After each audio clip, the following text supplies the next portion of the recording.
Fala galerinha do segundo, tudo bom com vocês? Aqui é o professor Leandro.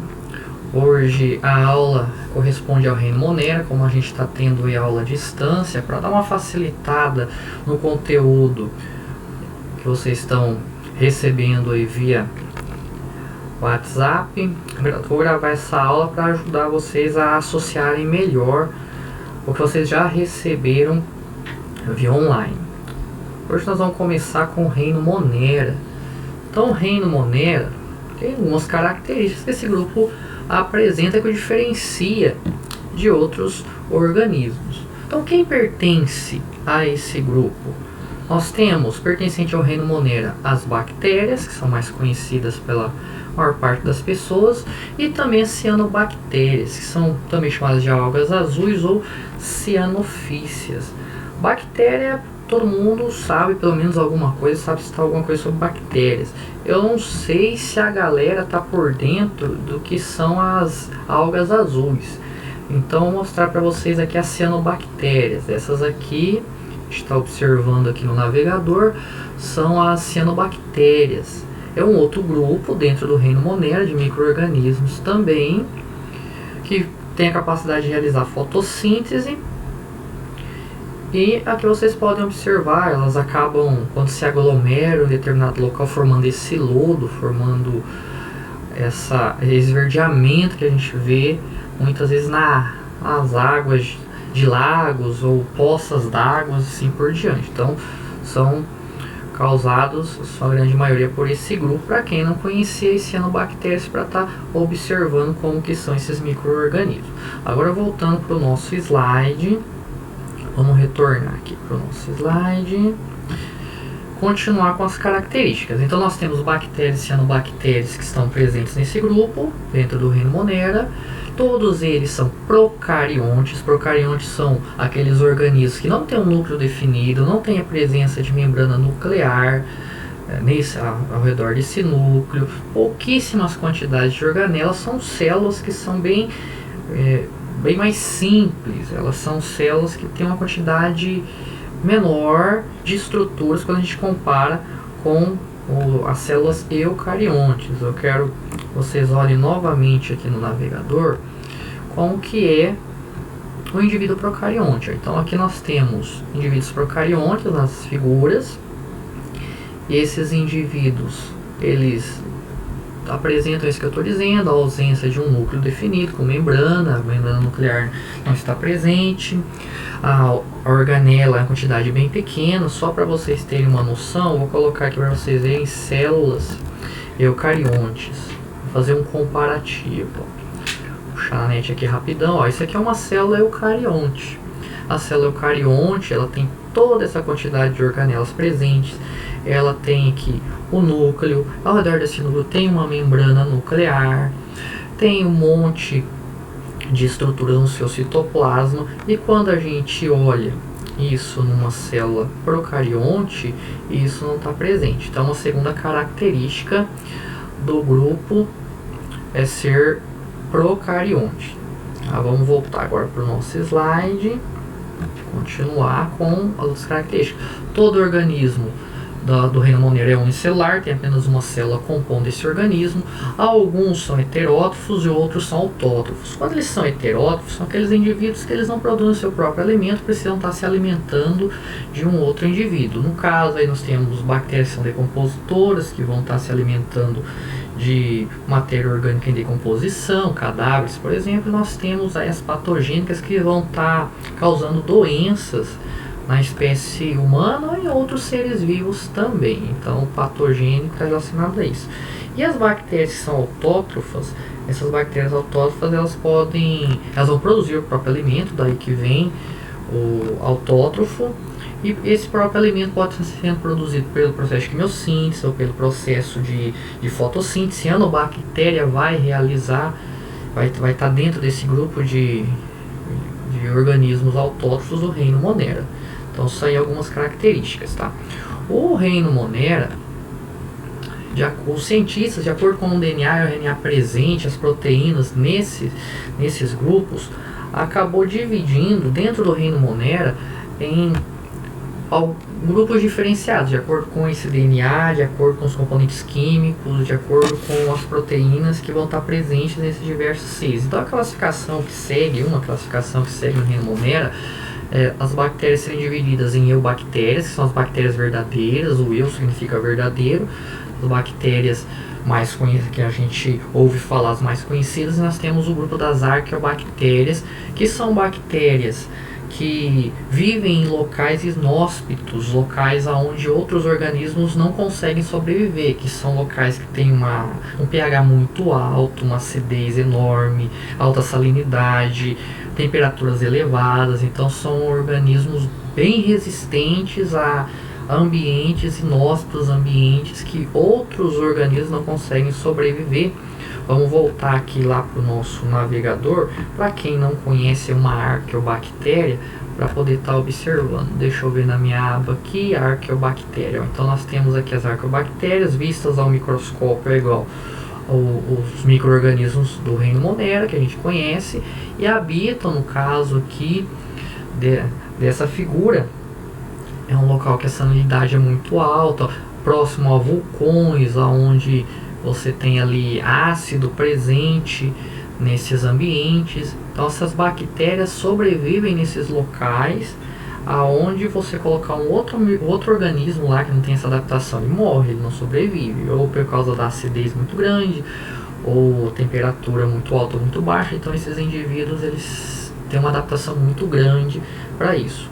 E o reino Monera ficou dividido nesses dois grupos, as eubactérias, que são as bactérias comuns, e as cianobactérias presentes nesse grupo, e nós temos também as arqueobactérias, que se dividem. Então esses dois que eu estou mostrando no slide para vocês pertencem ao reino Monera. Depois, mais para frente, a gente vai estudar o domínio Eukarya, que aí é um outro grupo que não entra no reino Monera, tá bom? Voltando aqui, pensando numa estrutura de bactéria. A bactéria ela vai ter algumas estruturas que não faltam nela, que são elas o plasmídio, o nucleóide, o ribossomo e a membrana que vai estar ao redor da célula desse indivíduo. Essa aí é a membrana celular. Bom, até acrescentar aqui, membrana celular. O plasmídio ele é um tipo de DNA circular que ele não vai participar do controle das funções vitais da célula. Então ele está presente na célula bacteriana, mas ele não controla função vital. Então a respiração, o metabolismo não faz parte do plasmídio, apesar de ele ser um DNA. Mas ele garante uma resistência, por exemplo, a antibióticos. Então a célula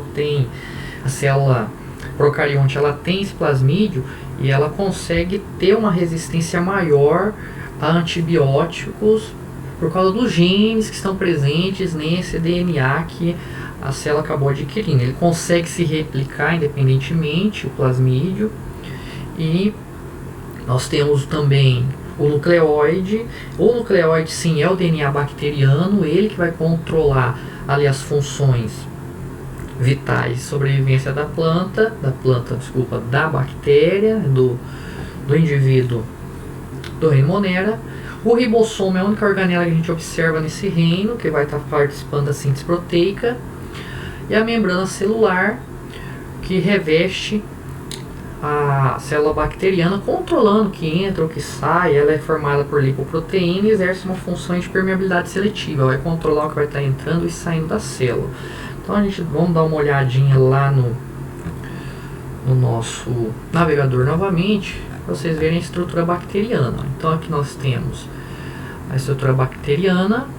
Isso aqui seria a bactéria, então a parede celular ao redor da célula. Algumas bactérias, além da membrana celular, tem a parede celular, tá? Então isso que eu citei para vocês são estruturas que estão presentes em todas elas, mas outras bactérias possuem outras estruturas além disso que eu citei para vocês, tá? Esse aí é o básico que está presente nelas. Então o DNA está presente lá no interior, aqui no caso é o nucleóide. O plasmídio, ele seria, além do DNA, vocês podem observar aqui, ó, eu vou ter o DNA circular, que é o circular não, DNA bacteriano, nucleóide, e o plasmídio que está à parte, que é um outro tipo de DNA, função vital, o outro uma adaptação melhor ao ambiente, uma resistência a antibióticos e assim por diante, ajudando aí na sobrevivência desses organismos. Vamos voltar para os nossos slides. As bactérias. Antes de eu voltar para o slide, importante a gente saber como que é essa classificação quanto à forma. A gente viu lá a classificação envolvendo DNA, RNA, proteínas, mas tem uma classificação também que vai envolver a forma que essa bactéria possui. Então eu quero que vocês olhem aqui na figura. Nós temos os cocos, diplococos, estafilococos, bactérias flageladas, streptococcus, espirila, bacilo, vibriões, esporos bacterianos. Então, de acordo com a forma, quando você olha no microscópio, a forma que você está vendo essa bactéria no microscópio, ela vai ter uma classificação. Então, quando fala assim, uma doença causada por bacilo, então é esse grupo aqui. Tem até uma propaganda lá do iogurte, né? Tome lactobacillus. Então são um grupo de bactérias que tem esse formato, que no caso aí não são patogênicas, são boas para o nosso organismo. E tem aquelas que causam doença também. Nós temos lá umas bactérias que são os vibriões. Então os vibriões têm esse formato. Então quanto à forma, leva todos esses nomes que vocês estão observando. Aqui também tem novamente o formato e a classificação. Então cada uma tem um formato variado, e de acordo com esse formato elas vão levando o nome um outro tipo de classificação que está presente nesse grupo. Aqui também, para ficar melhor para vocês visualizarem. Então, um streptococcus está causando lá uma infecção hospitalar. Então, esse é o formato de uma colônia com streptococcus. Esse aqui é um estafilococcus. E assim por diante, tá? Nós temos bactérias que são boas, e nós temos ali bactérias que são ruins. Então, a indústria alimentícia, ela utiliza muito bactérias para produzir alimento. Então são bactérias aí no caso que são boas. Nós temos bactérias no nosso organismo que nos ajudam na sobrevivência, no intestino principalmente. Aqui vocês podem ver todos esses produtos, eles são produzidos com a presença de bactérias, com a utilização de bactérias. O queijo, o vinho, as bebidas lácteas, o iogurte. Nós temos as massas de pão, massa de bolo, massa de pizza, a cerveja. Então, todo esse material que vocês estão observando, que a gente utiliza muito no nosso dia a dia, eles são produzidos utilizando essas bactérias. Essas bactérias, caso são benéficas, são boas para a sobrevivência.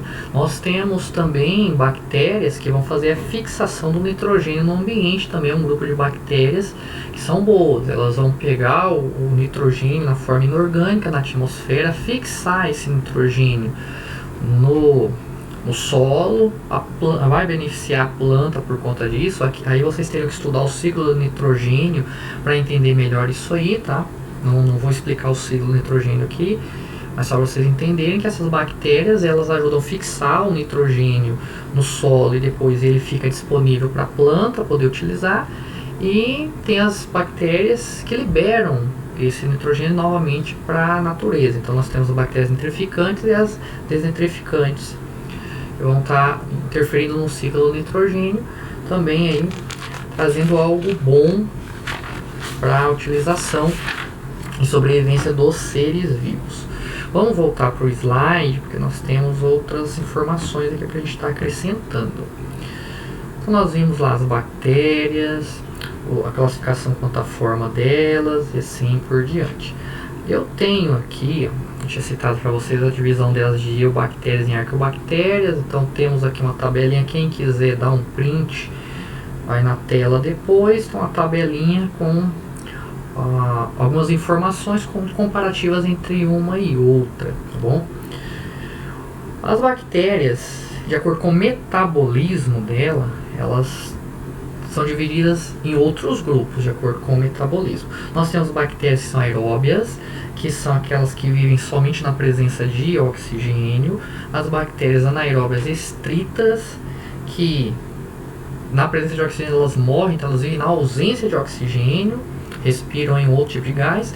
e as bactérias que são anaeróbias facultativas. Então elas utilizam o oxigênio quando ele está disponível, e se esse oxigênio deixar de estar disponível, ela também continua sobrevivendo, realizando seu metabolismo na ausência do oxigênio. Algumas dessas aí que são facultativas, por exemplo, elas realizam o processo de fermentação. Então, ali para o processo fermentativo, na ausência do oxigênio, que muitas bactérias que são utilizadas na produção aí de bebidas alcoólicas, fabricação de iogurte e tudo mais, utilizam o processo de fermentação, são bactérias que fazem o processo fermentativo. E o ser humano utiliza a seu favor isso aí, produção do álcool para combustível, aí bebida alcoólica e alimentos de forma geral, alimentos que vêm no processo de fermentação utilizando bactérias, tá? As bactérias, a grande maioria delas são heterótrofas, mas temos aquelas também que são autótrofas, né? Não produzem ali seu próprio alimento, e se ela corrigir as heterótrofas que não produzem o próprio alimento e as autótrofas que produzem seu próprio alimento. Essas autótrofas, elas produzem ou pelo processo de quimiossíntese, que no caso aí, sem a presença de luz, vai ser produzido a matéria orgânica. Então vai ser uma produção de matéria orgânica, onde vai ter oxidação de minerais, substâncias minerais, e não utiliza a presença de luz. E aí libera-se uma energia química nesse processo. Quando aí vocês teriam que ver lá o processo de quimiossíntese para entender melhor, tá? Mas vai ser produzido, no caso, a glicose e também o oxigênio no final de todo esse processo. Então pega-se ali uma matéria, você vai produzir matéria orgânica, fazendo uma oxidação de substâncias minerais, e não tem a presença de luz. Depois tem também o processo de fotossíntese. Algumas bactérias que tem ali a clorofila presente faz o processo de fotossíntese e também vão estar produzindo o próprio alimento. No caso, assim, só para dar uma reforçada na quimiossíntese, você tem, por exemplo, as bactérias nitrificantes, que vão fazer a quimiossíntese. Então essas bactérias, elas vão utilizar substâncias inorgânicas, pensando só na quimiossíntese aqui. As bactérias que vão realizar a quimiossíntese, elas podem utilizar, por exemplo, amônia ou o nitrito. Elas obtêm energia, vão oxidar esse material. Aí vocês, quem conhece o processo de oxidação, tem que dar um pulinho lá na química para relembrá-lo. Então vão oxidar esse material, uma substância inorgânica, e vai obter energia. Aí dessa energia obtida, eles vão utilizar para converter dióxido de carbono e água em glicose. E também acaba produzindo aí oxigênio, isso pelo processo de quimiossíntese. No processo de fotossíntese bacteriana, você vai ter lá a bacterioclorofila, que é uma clorofila diferente. É um tipo de clorofila das bactérias, não é igual à do reino vegetal. E tem a presença de luz, é necessária a presença de luz. E aí, no caso da fotossíntese bacteriana, no lugar da água, onde vai ter a reação química utiliza a água, que vai ceder elétrons e tudo mais, vai ser utilizado o ácido sulfídrico. Então aqui vai ser utilizado ácido sulfídrico para realizar essa fotossíntese, que é o H2S. Então é um pouco diferenciado da fotossíntese que a gente observa lá nos indivíduos do reino plant. Tá bom? Agora, qual seria a importância então das bactérias para a gente estar analisando nesse nosso estudo? Primeiro, existem bactérias que vão fazer reciclagem de matéria. Então, bactérias decompositoras, também conhecidas como saprófagas, vão se alimentar aí de cadáveres. Então, elas estão fazendo com que esses minerais, com que essa matéria ela retorne, né, os minerais eles retornem para a natureza novamente após essa decomposição. Então, nessa ciclagem da matéria, as bactérias decompositoras realizam um papel muito importante na ciclagem desses minerais que retornam, são reutilizados novamente pelos organismos autótrofos depois. Nós temos outra importância que é no ciclo do nitrogênio, onde as bactérias fixadoras do nitrogênio elas vão fixar ele no solo, tornando ele disponível para as plantas, são as bactérias nitrificantes, e temos as desnitrificantes que depois vão estar fazendo com que esse nitrogênio retorne sua forma gasosa para a natureza. Aí, para entender melhor, tem que ir lá estudar o ciclo do nitrogênio. Na indústria alimentícia, as bactérias são utilizadas lá na produção de alimentos, né, palhada, vinhos, iogurte, queijo, massas e assim por diante. O nosso organismo tem bactérias que nos ajudam a sobreviver, que também combatem outras bactérias que são ruins para a nossa sobrevivência. O intestino principalmente, que ajuda aí na nossa digestão, na quebra de algumas moléculas que o nosso organismo não quebra. A biotecnologia utiliza bactérias também, porque pode fazer a clonagem de DNA utilizando bactérias. Tem vacinas que são produzidas utilizando-se bactérias para poder fazer a prevenção de certo tipo de doença. Algumas bactérias são utilizadas na produção de hormônios, bactérias transgênicas, elas são modificadas e passam a produzir hormônios que depois são utilizados ali pela espécie humana. Na medicina, temos que ficar atento para as bactérias patogênicas que vão causar várias doenças. Nós temos, por exemplo, doenças bacterianas como a tuberculose, nós temos a cólera, a leptospirose, peste bubônica, meningite meningocócica, as pneumonias de forma geral, bacterianas, a sífilis e vários outros. Temos vários tipos aí de doenças que são causadas por bactérias. Então, dessa importância seriam isso. Vamos voltar um pouquinho aqui no Chrome, que eu quero que vocês só vejam algumas outras figuras. Quando eu falei para vocês a questão de doença, existe uma doença conhecida como fasciite necrosante causada por uma bactéria. E aqui vocês olhem como que fica o rosto do indivíduo, o corpo do indivíduo, aonde essa bactéria comete. Ela é uma conhecida como bactéria comedora de carne. Essa aqui é uma bactéria que não faz bem para nós, né? Uma bactéria que ela é patogênica, diferente daquelas que produzem alimentos, e é isso que acaba causando no corpo do indivíduo. Então ela vai realmente comendo o tecido e vai causando uma necrose no corpo do indivíduo, e muitas vezes para poder conter essa bactéria é necessário fazer uma amputação do membro para poder conter. Então ela vai comendo literalmente e tornando necrosado o tecido do indivíduo. Uma bactéria aí de conhecimento nos meios de saúde preocupante, que causa uma preocupação grande aos profissionais de saúde por conta da sua gravidade, o que ela causa no organismo. É um tipo de dano grave que essa doença acaba causando, tá bom? E aí nós temos as outras que eu havia citado para vocês, que em um outro determinado momento a gente pode estar falando melhor, discutindo. Essa aula, moçada, é só para fazer o básico de reino Monera, não tem nada de especial, não tem nada bem complexo. Mas tem muita coisa que deixou de ser comentado, deixou de ser falado, até porque isso aqui é só para servir de base para vocês se orientarem aí. Tem muito mais coisa dentro do reino Monera que a gente pode estar comentando, mas é mesmo só para vocês poderem terem um basicão das principais características do Monera, beleza? Um abraço a todos e até a próxima.